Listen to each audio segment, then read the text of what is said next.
Ya, shalom, selamat pagi Bapak Ibu Saudara yang dikasihi oleh Tuhan. Kita bersyukur ujian boleh berjalan ya dengan baik. Nah, renungan firman Tuhan pagi ini saya ambil di dalam Injil Markus pasal ke-11 ayat yang ke-11 sampai dengan ayat yang ke-14. Markus 11 ayat 11 sampai 14 yang berbunyi demikian. Sesampainya di Yerusalem, Yesus masuk ke Bait Allah. Di sana ia meninjau semuanya. Tetapi sebab hari sudah hampir malam, ia keluar ke Betania bersama dengan ke-12 muridnya. Keesokan harinya, sesudah Yesus dan ke-12 muridnya meninggalkan Betania, Yesus merasa lapar. Dan dari jauh ia melihat pohon ara yang sudah berdaun. Ia mendekatinya untuk melihat kalau ia mendapat apa-apa pada pohon itu. Tetapi waktu Yesus tiba di situ, Yesus tidak mendapat apa-apa selain daun-daun saja, sebab memang bukan musim buah ara. Maka kata Yesus kepada pohon itu, jangan lagi seorang pun makan buahmu selama-lamanya. Dan murid-muridnya pun mendengarnya. Amin. Saudara, kita bisa melihat kisah perumpamaan yang juga sekaligus kisah nyata. Kalau kita belajar tafsir Perjanjian Baru 1, apalagi berhubungan dengan perumpamaan, saudara, kita akan melihat perumpamaan yang sekaligus kisah nyata. Nah, saudara, pernahkah kita melihat seorang anak kecil lalu punya keinginan dan keinginannya tidak dituruti? Katakanlah dia minta mainan atau minta sesuatu lalu tidak dituruti oleh orang tuanya. Apa yang dilakukan oleh anak itu? Kita semua pernah jadi kecil ya, waktu kita masih kecil. Kita juga minta sesuatu, ingin sesuatu, lalu tidak diberikan oleh orang tua kita. Apa yang kita lakukan, saudara? Oke, Ruth, pernah jadi kecil kan? Ketika engkau minta sesuatu lalu tidak dituruti, bahkan mungkin sampai sekarang pun ingin sesuatu, punya sesuatu, tapi tidak dituruti. Apa yang kau lakukan, Ruth? Waktu kecil nangis ya, Pak. Oke, iya. Kalau anak kecil nangis, kalau sudah dewasa masih nangis nggak kira-kira? Enggak, Pak. Oh, sudah enggak ya? Oke, terima kasih. Nah, jadi saudara, kalau seorang anak ingin sesuatu tidak dituruti, pasti nangis. Lalu pukul papa atau pukul mamahnya. Bahkan yang ekstrim adalah dia melakukan tindakan apa, saudara? Nangis sambil gulung-gulung ya, saudara, di lantai. Nah, artinya apa? Ingin sesuatu tidak dituruti, nangis, kemudian lebih tepatnya marah kepada orang tuanya. Benar ya, saudara? Nah, hari ini kita merenungkan Tuhan Yesus tadi kata Alkitab ingin apa, saudara? Ingin makan, ingin buah ara. Mendekati pohon ara yang sudah banyak daun, seharusnya banyak buah. Tapi Alkitab mengatakan satu buah pun tidak ada. Akhirnya Yesus marah dan mengutuk pohon ara itu. Kalau saudara merenungkan dosanya pohon ara tadi apa? Sampai dikutuk. Karena tidak berbuah, Pak. Kenapa kok tidak berbuah? Tadi Alkitab mengatakan memang bukan musim buah ara. Saudara-saudara, ini ada yang aneh enggak? Saudara, sekarang lagi musim mangga, lagi musim rambutan, betul? Saudara, kalau mangga, rambutan sudah lewat, saudara cari mangga, cari rambutan, ada nggak kira-kira? Nggak ada. Pasti penjualnya berkata sudah nggak musim, Pak. Ibu sudah nggak musim itu. Tapi memang ada buah yang nggak bergantung musim tetap berbuah. Buah apakah itu? Pisang. Kalau saudara ke pasar tidak pernah menjumpai penjual ketika saudara cari pisang, maaf ya, nggak musim pisang. Ada saudara, satu pohon pisang ditebang, anaknya banyak saudara. Nah, hari ini kita merenungkan, salahnya pohon ara itu apa? Tidak berbuah kok dikutuk. Kenapa tidak berbuah? Karena Alkitab mengatakan bukan musim buah ara. Saudara, Tuhan Yesus itu katanya Allah, katanya Tuhan. Bukankah dia yang menciptakan musim? Bukankah dia yang tahu musim? Tapi kenapa di dalam bagian ini, saudara, kita sedikit tanda petik agak kecewa. Bukan musimnya kok cari buahnya, saudara. Nah, ketika Yesus melihat pohon ara banyak daun nggak ada buah, lalu dia marah karena perutnya lapar, saudara. Kemudian mengutuk pohon ara itu. Nah, ini merupakan mujizat, saudara. Betul ya? Seringkali kita berpikir mujizat itu yang negatif, positif, gitu ya. Yang sakit sembuh, yang dikutuk diberkati. Amin, saudara. Tapi hari ini kita belajar mujizat yang merusak. Destruction miracle. Mujizat yang merusak, yaitu pohon yang subur, pohon yang sehat, saudara, ya banyak daunnya, kemudian dikutuk, mati. Injil Matius mengatakan seketika itu juga kering sampai kepada akarnya. Saudara, Yesus marah, akhirnya mengutuk pohon ara itu. Nah, saudara, kenapa? Yang pertama jelas di ayat yang ke-12 ya. Kenapa Yesus mengutuk pohon ara? Karena Yesus lapar. Kenapa Yesus lapar, saudara? Di dalam ayat yang ke-11 tadi kita membaca ketika Yesus dengan para muridnya ke Betania, ke Yerusalem, selalu mampirnya itu, saudara, ke Betania. Di sana ada satu keluarga, Maria, Marta, dan Lazarus. Dan Alkitab tadi mengatakan bermalam di sana. Kemudian keesokan harinya, Yesus berangkat dengan rombongan ke Yerusalem, ke Bait Allah, dalam keadaan lapar. Pertanyaannya, kenapa Yesus dan murid-muridnya dibiarkan lapar? Karena keluarga Betania ini tidak menyediakan breakfast ya, sarapan, makan pagi, saudara. Kenapa kok sampai seperti itu? Saudara-saudara, kita bisa merenungkan. Ternyata tidak menjamu Yesus dengan rombongan dengan sarapan, makan pagi. Kok bisa seperti itu? Katanya keluarga yang mengasihi Tuhan, katanya keluarga yang melayani Tuhan, ya, yang hubungannya sangat dekat dengan Yesus. Nah, saudara-saudara, kita bisa merenungkan di sini ya, ternyata menjamu 13 orang, kalau Bapak Ibu mengajak makan, dosen mengajak makan mahasiswa, 13 orang, 12 orang, habis berapa kira-kira? Nasi Padang 15.000, tambah minumnya 5.000. Jadi 20.000 sekali makan. Itu belum yang lambungnya lambung onta. Maaf ya saudara-saudara ya. Yang satu piring masih incip. Nah, biasanya mahasiswa kan satu piring masih percobaan ya. Saudara, walaupun sudah Gunung Sinai, Gunung Golgota, Gunung Horeb, nasinya sudah seperti gunung, masih incip Pak, masih percobaan. Enggak apa-apa, saudara. Kita semua pernah muda seperti kalian, makannya sangat banyak. Nah, habis banyak, saudara. Dan kita melihat keluarga Betania ini mengalami krisis ya, paceklik, sehingga tidak bisa menjamu Tuhan Yesus. Amin, saudara. Jadi artinya apa? Teologi sukses, teologi kemakmuran itu tidak alkitabiah. Kalau ayat-ayat yang dipakai perjanjian lama, ya kemakmuran materi dan lain sebagainya. Tapi semuanya itu kan hukum bersyarat. Jika engkau melakukan firman Tuhan, mendengarkan firman Tuhan dan melakukannya dengan setia, maka berkat ini akan dilimpahkan kepadamu. Kau akan naik, nggak pernah turun, kau akan jadi kepala, nggak pernah jadi ekor. Itu kan untuk orang Israel, saudara. Saudara kan bukan orang Israel. Dan menurut kitab Galatia, orang Israel yang diberikan janji-janji, yang diberikan iming-iming, itu sama seperti seorang anak kecil, kapan dewasanya sampai Kristus datang. Jadi, saudara, apakah orang Israel ketika diberi iming-iming, dia melakukan ketaatan itu? Kisah Rasul pasal 7, Stefanus mengutip ya di dalam khotbahnya itu. Ternyata orang Israel selama 40 tahun di padang gurun tidak menyembah Tuhan, melainkan menyembah berhala. Jadi, saudara, keluarga yang mengasihi Tuhan, keluarga yang mencintai Tuhan, keluarga Betania juga mengalami krisis paceklik sehingga tidak bisa menjamu Tuhan Yesus dengan murid-muridnya. Artinya apa, saudara-saudara?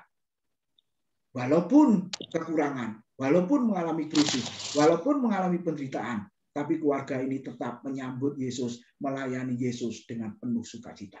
Lalu berikutnya, kenapa Yesus lapar? Karena dia berangkat pagi-pagi, saudara.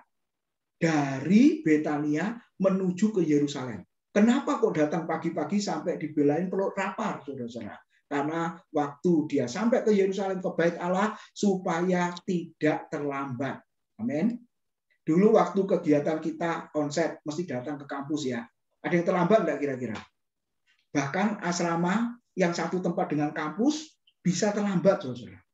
Ya, asrama lantai 5, kampus lantai 2 atau lantai 3 bisa terlambat. Ketika mahasiswa saya tanya, kenapa kok terlambat? Macet, Pak. Loh, macet apanya, saudara-saudara? Oh, tinggal turun saja kok. Nah, saudara-saudara, kalau kita di luaran sana bekerja, boleh terlambat enggak kira-kira? Enggak boleh. Kalau ke gereja boleh terlambat enggak, saudara-saudara? Apalagi hamba Tuhannya. Datangnya terlambat. 5 menit sebelum khotbah, dia datang, saudara.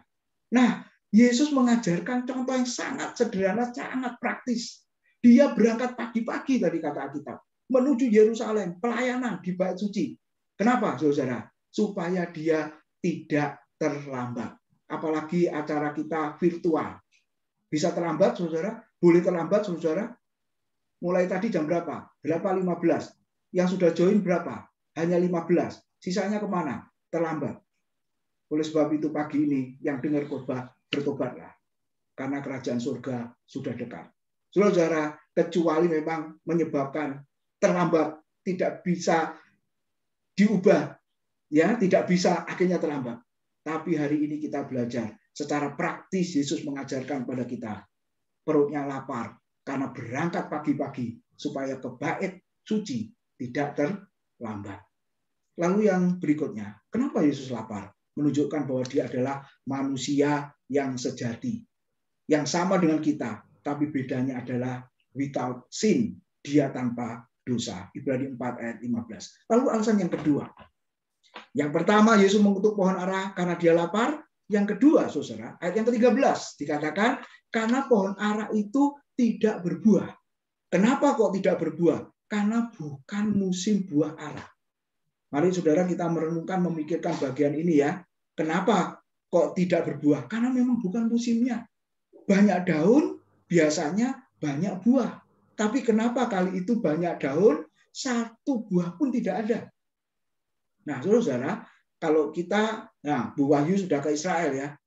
Ternyata di sana atau siapapun yang pernah ke Israel, saya belum pernah, saudara, tapi saya baca ensiklopedi. Ternyata pohon ara itu, saudara, sepanjang tahun seharusnya berbuah. Ketika dikatakan Alkitab bukan musim buah ara, berarti musim buah apa, saudara? Ada 3 musim buah ara. Yang pertama, musim buah ara pendahuluan. Kata Ibrani-nya disebut taks ya, saudara. Itu artinya separuh bunga, separuh buah. Nah, rasanya bagaimana, saudara? Kalau saudara pernah lihat jambu ya, sebelum matang kan bunga dulu. Kemudian ada bentuknya jambu. Nah, itu kalau dimakan ya pasti rasanya nggak enak, saudara ya. Dan kenapa mau makan? Karena lapar, nggak ada makanan yang lain, makanya dimakan. Nah, itu separuh bunga, separuh buah. Demikian juga, saudara, ada musim yang namanya musim buah ara pendahuluan, saudara. Dan siapapun yang lewat boleh memakannya, karena pohon ara ini ada di tengah, ada di pinggir jalan. Lalu kita bisa melihat, kalau dikatakan bukan musim buah ara pendahuluan, harusnya apa? Musim buah ara masak. Nah, ini pasti buahnya enak, saudara, karena masak. Mangga kalau masak pohon pasti manis. Tapi kalau belum masak kemudian dipanen, saudara, lalu kita makan ya gigi ngilu semua, saudara. Rasanya kecut dan pahit dan lain sebagainya. Nah, kalau dikatakan memang belum musimnya, bukan musimnya, berarti kalau bukan musim buah ara pendahuluan, berarti harusnya musim buah ara masak. Tapi bukan musim buah ara masak juga. Nah, kalau begitu, saudara, musim apa kalau begitu? Kalau begitu ada yang ketiga, yaitu musim buah ara akhir. Kalau buah ara pendahuluan sudah nggak ada, berarti berganti buah ara masak. Karena 2 minggu berikutnya, saudara, buah aranya masak. Nah, kalau itu pun sudah nggak ada, berarti ada yang terakhir. Namanya buah ara akhir.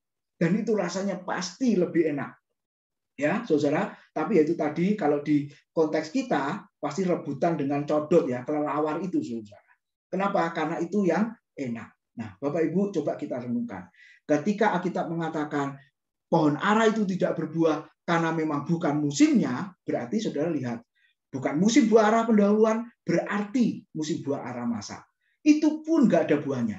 Kalau bukan musim buah ara masak, berarti musim buah ara akhir. Tetapi itu pun nggak ada buahnya, saudara. Berarti kita boleh menyimpulkan kenapa Yesus sampai marah, mengutuk, saudara, melakukan mujizat yang merusak, dan akhirnya pohon ara itu mati, kering sampai ke akar-akarnya. Jawabannya adalah karena buah ara ini mandul. Tuhan Yesus mau mengajarkan apa di dalam bagian ini? Kelihatan banyak daun. Artinya, saudara, banyak daun keagamaan, banyak daun rutinitas, saudara, banyak daun acara kerohanian, tetapi mandul dalam buah kebenaran. Yesus sedang berhadapan dengan orang Farisi, ahli Taurat, imam-imam, para rohaniwan, saudara. Ya, kalau konteks sekarang adalah hamba-hamba Tuhan, rutinitas, banyak kegiatan, tapi mandul dalam buah kebenaran. Sampai Tuhan menegur mereka, bibirmu memuliakan aku, tapi hatimu jauh daripadaku, bahkan hatimu penuh dengan tipu daya, kelicikan, kemunafikan. Di luar engkau kelihatan baik, tapi di dalammu seperti kuburan penuh dengan tulang belulang yang sangat busuk.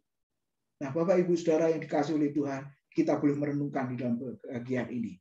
Bukankah orang Kristen, hamba-hamba Tuhan, diumpamakan oleh Tuhan seperti pohon yang seharusnya bukan hanya daunnya banyak, rutinitasnya banyak, kegiatannya banyak, tetapi Tuhan juga menginginkan saya dan saudara menghasilkan buah dan buah yang sangat manis. Oleh sebab itu, kita boleh merenungkan satu hal. Apakah pelayanan kita sudah berdampak bagi orang lain? Apakah hidup kita, saudara, menjadi berkat, berguna bagi banyak orang? Oleh sebab itu, di dalam praktek pelayanan, weekend atau apapun namanya, saya berpesan kepada kalian semua, lakukan dengan sungguh-sungguh. Kenapa? Karena buahmu bisa dirasakan ketika engkau melayani Tuhan. Pelayanan apapun yang Tuhan percayakan kepada kita melalui gembala senior kita, saudara, jangan sampai engkau menolak, jangan sampai bukan aku Tuhan, atau ini aku Tuhan, utuslah dia. Nah, saudara, saya beberapa kali menghindar yang namanya pengembalaan. Kalau boleh saya ceritakan kepada saudara secara ringkas, beberapa kali Tuhan izinkan kepercayaan untuk mengembalakan 3 atau 4 kali ya saudara-saudara. Selalu saya berikan pada orang lain. Dan orang lain bersyukur, terima kasih Tuhan mendengar doaku. Katanya begitu saudara. Beberapa kali saudara. Tapi yang 6 tahun terakhir ini saudara, saya nggak bisa nolak lagi. Akhirnya Tuhan bawa juga ke dalam pengembalaan. Akhirnya orang berkata kepada saya, buah dari pelayananmu dilihat ketika engkau ada di dalam jemaat. Dipertajam, ya, saudara. Istilahnya apa? Karunia dipertajam lagi terus di situ. Dan akhirnya orang lain, jemaat, boleh merasakan buahnya, dampaknya, berkatnya dari pelayanan kita. Saya senang di kampus, saya senang mengajar. Memang awal saya banyak mengajar, saudara, sampai hari ini. Tapi kalau kita tidak mempraktekkan, menghasilkan buah itu, dan dinikmati oleh jemaat, kita bagaikan pohon ara yang mandul tadi. Dan Tuhan berkata, daunmu memang sangat banyak, tapi satu buah pun tidak aku temukan. Dan Tuhan berkata, terkutuklah, matilah, engkau tidak akan berguna. Buat apa hidup di tanah dengan percuma? Bakar, saudara, binasa. Oleh sebab itu, hari ini kita boleh merenungkan. Apakah kita sudah menghasilkan buah? Biarlah Bapak Ibu merenungkan bagian ini. Kuliah yang terbaik, kita semua mengajar yang terbaik, tapi jangan sampai lupa aplikasi buahnya itu harus dinikmati oleh banyak orang. Amin. Tuhan memberkati. Mari kita berdoa. Terima kasih buat kebenaran firman-Mu pada pagi hari ini. Biarlah firman-Mu mengingatkan setiap kami, hamba-hamba-Mu ya Tuhan, mahasiswa-mahasiswi calon hamba-hamba-Mu, supaya kami boleh terus menghasilkan buah. Supaya buah itu boleh dinikmati oleh banyak orang, oleh jemaat, di mana Tuhan percayakan kepada setiap kami untuk kami melayani. Roh Kudus tolonglah kepada kami untuk sanggup hidup melakukan kebenaran firman-Mu. Dalam nama Tuhan Yesus, kami sudah berdoa. Amin.